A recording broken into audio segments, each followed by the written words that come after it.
Spaghetti in a Hot Dog Bun, Having the Courage to Be Who You Are. It's written by Maria Dismondy and it's illustrated by Kim Shaw. This is a fun activity that we would have read together and we would have had a special lunch together. Maybe that's something you could do together at home.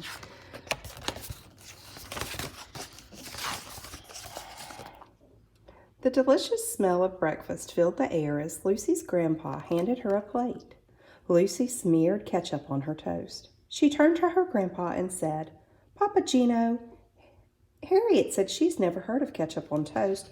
Her family uses butter and jelly." "It's okay. Not everyone likes the same thing, Lucy. It doesn't mean one person is right or wrong. We're all different. What a boring world it would be if we were all exactly alike." "Do you remember what's really important?" Papa Gino asked. "Yes, Papa. Even if we are different from others on the outside, we all have a heart and feelings on the inside." "That's my girl. Remember when you treat others with love and kindness, you are doing the right thing," Papa Gino replied. On the school bus, Lucy and her friend Harriet pulled out some paper and crayons. Sitting across from them was Ralph. As usual, Ralph sat alone, staring out the window. He looked over at them and rolled his eyes. In the classroom, Lucy sat down near the teacher. Ralph carelessly hurried over and tripped on Lucy's foot. Before long, he was glaring at her. Ralph whispered, "Woof! I can't see the book with this poodle in front of me." Lucy could hear him giggling behind her. "Oh no, why did it have to be me?" she wondered. During lunch, Harriet shouted out one of her silly jokes over the other children's voices. As the girls ate, their bellies shook with laughter. Across the table, Ralph hollered, "Yuck! That's the disgusting smell. Who ever heard of eating spaghetti in a hot dog bun?" Tony and the other children at the table turned away from Ralph, shaking their heads. Ralph continued, "Poor little Lucy with her hair so poofy." Tears filled Lucy's eyes and she began to cry. On the way home, Lucy thought about what happened. Maybe Ralph is mean to me because he thinks being different is bad. I wish he would stop teasing me. Slowly, Lucy stepped off the bus. "How was your day?" Papa Gino asked. "Fine," she mumbled. Papa reached over and pulled a crayon out of her hair. "How did this happen?" he asked. Lucy didn't say a word. That night, as Papa Gino tucked Lucy into bed, he asked, "Is everything all right at school?" Lucy rolled over. He sat down and whispered, "Always remember, if something's not right, we can work on fixing it together." It's not that easy, thought Lucy.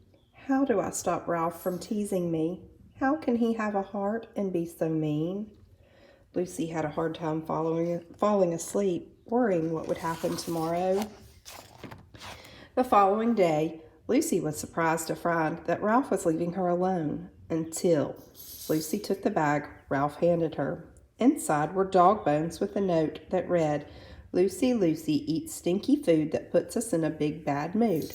Lucy, Lucy, hair shaped like a cone. Here's a treat for you, a yummy dog bone." The beating of Lucy's heart was so loud she knew everyone around her could hear it. "Stop! It hurts my feelings when you do this, Ralph," Lucy said. "Please stop." Ralph turned and walked away. At recess time, Lucy played alone. She didn't want to tell her teacher about Ralph. She was afraid of being a tattletale. Lucy wished Papa Gino was there to help. "What should I do?" she asked herself over and over. The bell rang as recess ended. "Help!" cried a child off in the distance. Tony yelled. "Ralph got himself stuck at the top of the monkey bars. It's the funniest thing I've ever seen." "This is my chance. I'll go tell Ralph he is really mean. M-E-A-N, mean." Lucy stomped off toward the monkey bars. When she reached Ralph, Lucy paused. She looked him in the eye and said, "What you did was so mean." Standing before Ralph, Lucy could hear Papa's words. Ralph did have a heart with feelings.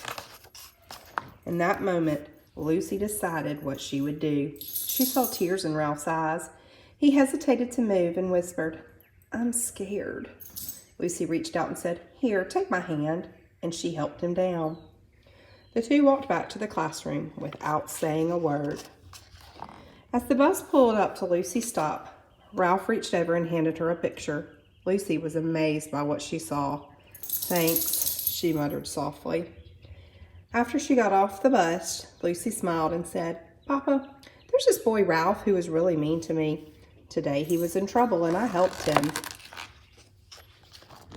Papa Gino hugged Lucy and replied, "That took a lot of courage. It wasn't the easiest thing to do. You chose to treat others the way you want to be treated. I'm so proud of you, Lucy." As they walked home, she asked him what was for dinner. When Papa Gino said spaghetti, Lucy knew immediately what she would have for lunch the next day. Her favorite sandwich, spaghetti and a hot dog bun. Well, I hope that you guys remember that we treat others with kindness in our classroom, and I hope that extends to your house with your family. Right now in these trying times when that's the only people we really see, just remember we want to treat others with kindness and the way we want to be treated. It goes a long way. We're all a little different from one another, but yet we're still all the same. Guys, I love you and I miss you, and I hope to continue to read to you, and send me a note on Schoology. Let me know how you're doing.